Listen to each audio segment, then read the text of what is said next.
बसपा की राष्ट्रीय अध्यक्ष बहन मायावती उत्तर प्रदेश में लगातार चुनावी सभाएं कर रही हैं। इसके साथ साथ कई अन्य राज्यों में भी उनकी चुनावी सभाएं होने वाली हैं। हम आपको इस रिपोर्ट में बताने वाले हैं कि बहन जी की चुनावी सभा कब कहाँ है। पिछले दिनों से लगातार ही बहन मायावती ने विपक्ष के ऊपर बड़े हमले बोले हैं। बस्ती में 18 मई को बहन जी की सभा हुई थी। उसके बाद आज 19 मई को मऊ में बहन मायावती का संबोधन हुआ और कल 20 मई को बहन मायावती की कोई चुनावी सभा नहीं है। और वैसे तो यहाँ बिहार की सभा संभावित थी, लेकिन अब बहन जी 20 तारीख को लखनऊ में ही रहेंगी और बहन मायावती खुद वोट डालने जाएंगी, क्योंकि जो लखनऊ है वहाँ पर मतदान जो होगा वो 20 तारीख को होने वाला है। 21 तारीख को जौनपुर में बीएसपी की चुनावी सभा को बहन जी संबोधित करेंगी। इसके बाद 23 मई को मिर्ज़ापुर और बिहार, यानी कि मिर्ज़ापुर और बक्सर की सभाएं, क्योंकि जो पूर्व निर्धारित जो पूरा का पूरा चार्ट था उसमें कुछ बदलाव हुए हैं और अब बहन मायावती की चुनावी सभाएं हैं वो 25 तारीख को समाप्त होने की जो खबर है वो निकल के आई है कि जो आखिरी सभा है, वर्तमान की जो खबर है वो ये है कि 25 तारीख को बहन जी की आखिरी सभा होगी। अगर इसमें कोई फेरबदल या तब्दीली होती है तो हम आप तक ये अपडेट पहुंचा देंगे। लेकिन 23 मई को 2 सभाएं बहन जी संबोधित करने वाली हैं, एक उत्तर प्रदेश के मिर्ज़ापुर में और दूसरी बिहार के बक्सर में बहन जी की सभा होगी। 22 तारीख की जो सूचना है वो मैं आपको नहीं बताई थी। 22 तारीख की सूचना है सुल्तानपुर की। तो 21 तारीख जौनपुर, 22 तारीख सुल्तानपुर, 23 मई मिर्ज़ापुर और बक्सर 2 सभाएं हैं। और इसके बाद 24 तारीख को खबर ये है कि बहन मायावती पंजाब में चुनावी सभा करने वाली हैं। और जो अपडेट है वो ये है कि शायद पंजाब के नवा शहर में ही चुनावी सभा बहन जी संबोधित कर सकती हैं।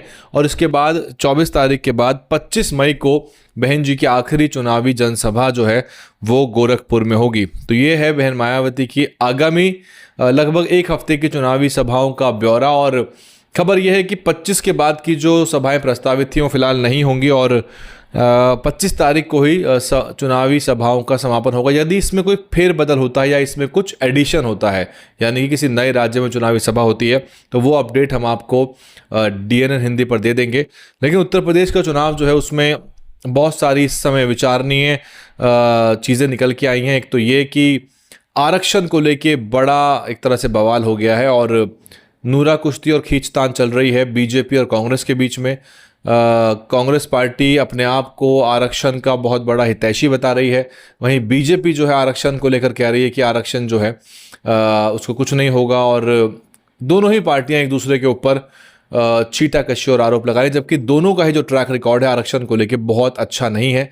वहीं राहुल गांधी और अखिलेश यादव साथ ही हैं और जब राहुल गांधी आरक्षण की पैरवी करते हैं या दलित हितैषी होने की बात करते हैं तो उनको याद रखना पड़ेगा कि वो अखिलेश यादव के साथ गठबंधन में है। वही अखिलेश यादव जिनके सांसद ने प्रमोशन में आरक्षण का जो बिल है वो फाड़ा था और ये जग जाहिर बात है। और वहीं अरविंद केजरीवाल, यानी कि अरविंद केजरीवाल और अखिलेश यादव, 2 लोग जो एक तरह से डिक्लेयर्ड आरक्षण विरोधी हैं।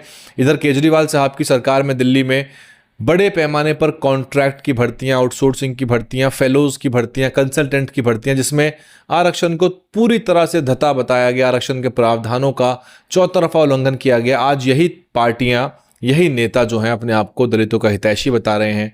कोई कह रहा है कि हम जय भीम बोलते हैं, किसी के ड्राइंग रूम में बाबा साहब की बड़ी तस्वीर लगी हुई है और वहीं पर स्वाति मालीवाल उसी ड्राइंग रूम में जो है उन्होंने जो घटनाक्रम झेला उसकी FIR कराई है। तो दिल्ली में सीधे तौर पे द्विपक्षीय है मामला और इसमें बसपा भी चुनाव मैदान में यहाँ मौजूद है। और राजकुमार आनंद जो है उन्होंने ये भी कहा कि क्योंकि एक बड़े पत्रकार ये कह रहे थे पिछले दिनों कि बहन जी को सुनीता केजरीवाल से सीख लेनी चाहिए, उन्होंने कहा तो अभी तो केजरीवाल साहब का भी बखत नहीं आया कि वो बहन जी की बराबरी कर सकें।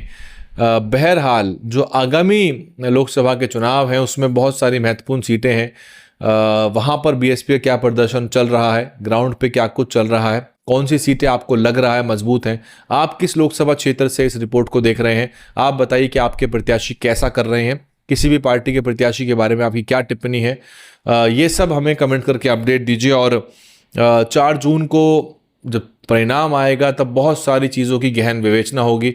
रिजल्ट तो आप तक पहुंचाएंगे, पर रिजल्ट जो होगा उसके जो भी नतीजे निकल के आते हैं उसके विभिन्न आयामों और पहलुओं पर, और भविष्य की राजनीति क्या संभावनाएं हैं, बहुजन राजनीति कहाँ जा रही है, इस सब को लेकर चर्चा होगी। तब तक बने रहिए, समय समय पर आपके सामने हम रिपोर्ट लेके आते रहते हैं। आप देख रहे थे DNN हिंदी, मैं हूं वैभव कुमार। और बहन मायावती ने बीच में कुछ ट्वीट भी करे हैं, और ट्वीट करके निशाना साधा है विरोधियों के ऊपर, भारतीय जनता पार्टी के ऊपर। तो आप बने रहिए, विश्लेषण लाएंगे आपके लिए और लोगों से बातचीत करेंगे, इंटरव्यू लेके आएंगे। देखते रहिए DNN हिंदी। DNN हिंदी को सब्सक्राइब करने के लिए दबाएं लाल रंग का सब्सक्राइब बटन और घंटी का बटन दबाकर ऑल नोटिफिकेशंस पर क्लिक करें। चैनल को जिंदा रखने के लिए नीले रंग का ज्वाइन बटन दबाकर चैनल को आर्थिक सहयोग करें।